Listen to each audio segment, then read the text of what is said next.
Hello everyone, welcome to Target Forum. आज हम discuss करेंगे भारत के राष्ट्रीय प्रतीक नेशनल एम्बलम और इन्हें कोशिश करेंगे कि हम 5 ही मिनट में ये याद हो जाए, ताकि हमें किसी भी एग्जाम में इनसे संबंधित सवाल पूछे जाए तो हमारा सवाल गलत ना हो। तो आइए हम चर्चा करते हैं भारत के राष्ट्रीय प्रतीक। तो सर्वप्रथम देखते हैं राष्ट्रीय झंडे को। संविधान सभा द्वारा राष्ट्रीय झंडे को 22 जुलाई 1947 को स्वीकार किया गया। यह झंडा मुख्य रूप से 3 कलर केसरिया, श्वेत और हरे रंग में विभाजित किया गया। इसमें हम केसरी रंग की बात करें तो यह साहस का प्रदर्शन करता है, जो कि त्याग, निस्वार्थ भावना का प्रतीक है। श्वेत रंग शांति और सच्चाई का प्रतीक है। हरा रंग उर्वरा तथा समृद्धि का प्रदर्शन करता है।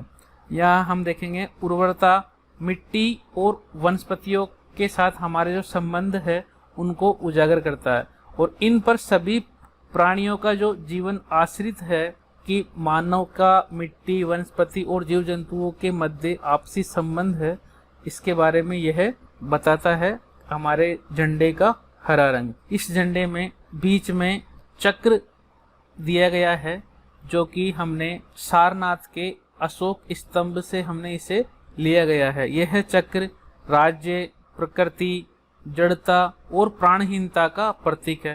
शांतिपूर्ण परिवर्तन की गतिशीलता का प्रतीक है। इस झंडे के बीच की जो पट्टी है वह एक नीला चक्र है, किंतु हमें यह ध्यान रखना है कि भारतीय झंडे के अंदर जो चक्र दिया गया है वह गहरा नीला है। कभी एग्जाम में पूछा जाए कि राष्ट्रीय झंडे के मध्य में जो चक्र है उसका कलर कौन सा है और ऑप्शन में गहरा नीला दिया हुआ हो, तो हमें ये ध्यान रखना है कि गहरा नीला इसका कलर है।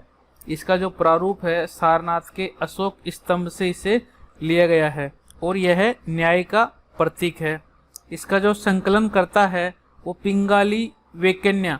इसको रट्टा मारना है कि झंडे का जो प्रारूप है इसको बनाया गया है वो पिंगाली वेकन्या द्वारा बनाया गया और इसी रूप में संविधान सभा ने इसे स्वीकार किया गया। हम देखते हैं कि भारत का राज्य चिन्ह सारनाथ में स्थित अशोक का जो स्तंभ है उससे इसे लिया गया है, भारत के राज्य चिन्ह को, और इसे 26 जनवरी 1950 को अपनाया गया। इस अशोक स्तंभ के नीचे देवनागरी लिपि में सत्यमेव जयते लिखा गया है, जो कि मुंडकोपनिषद से लिए गए। कई बार एग्जाम में पूछा गया है कि सारनाथ का जो अशोक स्तंभ है उसके मध्य में सत्यमेव जयते लिखा गया है, वो कौन से उपनिषद से लिया गया।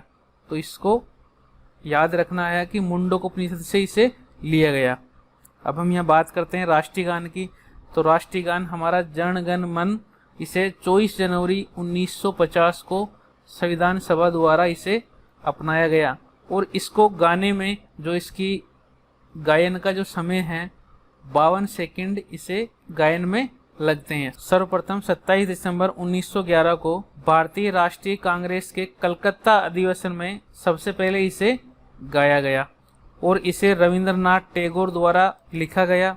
रविंद्रनाथ टैगोर की जो पुस्तक है गीतांजलि, इसमें इसे संकलित किया गया और हमने इस गीतांजलि से इसे लिया गया। हम देखते हैं कि वंदे मातरम ये हमारा राष्ट्रीय गीत है और इसे बंकिम चंद्र चटर्जी द्वारा लिखा गया। बंकिम चंद्र चटर्जी का एक उपन्यास था आनंद मठ, और आनंद मठ से ही राष्ट्रीय गीत को संविधान सभा ने लिया। 1896 में भारतीय राष्ट्रीय कांग्रेस के अधिवेशन में पहली बार इसे गाया गया।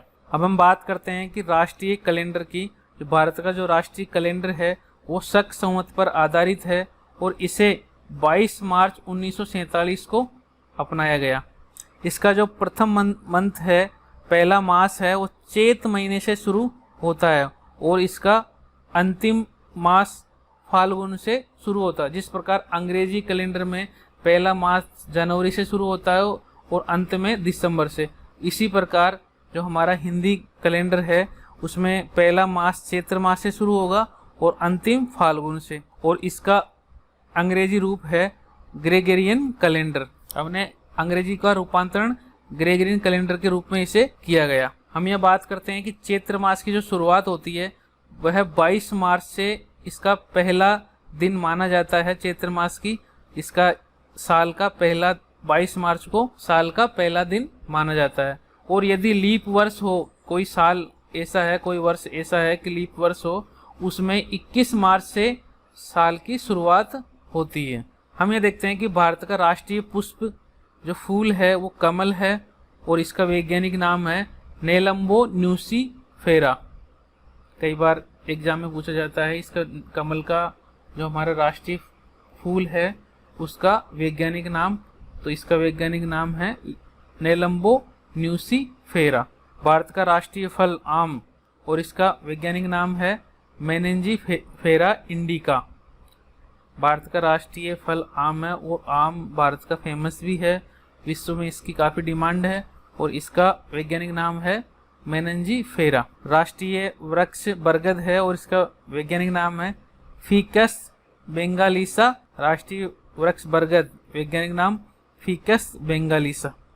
और राष्ट्रीय पशु बाघ जिसको टाइगर भी कहा जाता है और इसका नाम है वैज्ञानिक पैंथेरा टाइग्रिस। पैंथेरा टाइग्रिस इसको वैज्ञानिक नाम से जाना जाता है। और गंगा नदी में डॉल्फिन नाम की एक मछली पाई जाती है जो कि इसे बहुत ही समझदार मछली के रूप में माना जाता है। भारत ने जो गंगा के डॉल्फिन है उसको भारत का राष्ट्रीय जलीय जीव के रूप में इसे घोषित किया गया कि भारत का राष्ट्रीय जलीय जीव गंगा की डॉल्फिन। और इसका वैज्ञानिक नाम है प्लेंटानिस्ता गेंगेरिका। डॉल्फिन को प्लेंटानिस्ता गेंगेरिका भी कहा जाता है। और भारत का राष्ट्रीय पक्षी मोर और इसका वैज्ञानिक नाम पाओ क्रेटेसस इसका वैज्ञानिक नाम है। 2008 में भारत सरकार द्वारा गंगा नदी को राष्ट्रीय नदी घोषित की गई। भारत सरकार द्वारा 15 अगस्त को स्वतंत्रता दिवस के रूप में घोषित किया गया। इस दिन 15 अगस्त 1947 को भारत आज़ाद हुआ और इस आज़ादी की खुशी में हम प्रत्येक वर्ष 15 अगस्त को स्वतंत्रता दिवस मनाते हैं। और 26 जनवरी को गणतंत्र दिवस के रूप में मनाते हैं क्योंकि 26 जनवरी 1950 को भारत का संविधान लागू हुआ था और इस दिन को हम गणतंत्र दिवस के रूप में एक सेलिब्रेट करते हैं। और 2 अक्टूबर को गांधी जयंती के दिन गांधी जयंती एवं अहिंसा दिवस के रूप में 2 अक्टूबर को राष्ट्रीय दिवस के रूप में हम मनाते हैं। अब हम इस भारत के जो राष्ट्रीय प्रतीक है इनसे संबंधित क्वेश्चंस है उन पर चर्चा करते हैं कि किस वर्ष जन गण मन अधिनायक जय है जो कि भारतीय राष्ट्रीय गान है इसको अपनाया गया। तो इसका आंसर होगा 1950 को राष्ट्रीय गान को संविधान सभा द्वारा अपनाया गया। संपूर्ण राष्ट्रीय गान की जो समय है गाने का वो कितना है, तो 52 सेकंड संपूर्ण राष्ट्रीय गान को गाने का समय है। और भारत सरकार द्वारा राष्ट्रीय चिन्ह जो अशोक स्तंभ से लिया गया था, सारनाथ के अशोक स्तंभ से लिया गया था राष्ट्रीय चिन्ह, उसे संविधान सभा द्वारा कब अंगीकृत किया गया, तो इसका आंसर होगा 26 जनवरी 1950 को अंगीकृत किया। निम्नलिखित कथनों पर डिस्कस करते हैं कि भारत की संविधान सभा ने राष्ट्रीय ध्वज का प्रारूप 22 जुलाई 1947 को अपनाया गया। तो ये बिल्कुल सही है, हम आगे डिस्कस कर चुके हैं। अभी में देखते हैं कि राष्ट्रीय ध्वज के बीच में कितने चक्कर है, कितनी तिल्लियां हैं। तो इसमें 21 है, ये गलत है। टोटल तिल्लियां हैं 24। और राष्ट्रीय ध्वज की लंबाई और चौड़ाई का अनुपात क्या है, तो राष्ट्रीय ध्वज की लंबाई और चौड़ाई का अनुपात 3:2। तो ये आंसर बिल्कुल सही है। तो हमारा आंसर होगा 1 और 3। तो 1, 3 ऑप्शन देखते हैं सी, तो हमारा आंसर सी होगा। आज हमने डिस्कस किया कि भारतीय राष्ट्रीय जो प्रतीक है उनके बारे में हमने विस्तार से चर्चा की और उनसे संबंधित कुछ क्वेश्चंस को भी हमने डिस्कस किए। आगे भी हम इस प्रकार अलग अलग टॉपिक्स पर अलग अलग वीडियो लेक्चर के माध्यम से आपके समक्ष वीडियो प्रस्तुत करते रहेंगे। और हमारे साथ लगातार बने रहने के लिए हमारे चैनल को लाइक और सब्सक्राइब ज़रूर करें। मिलते हैं नेक्स्ट वीडियो के साथ में। Okay, bye.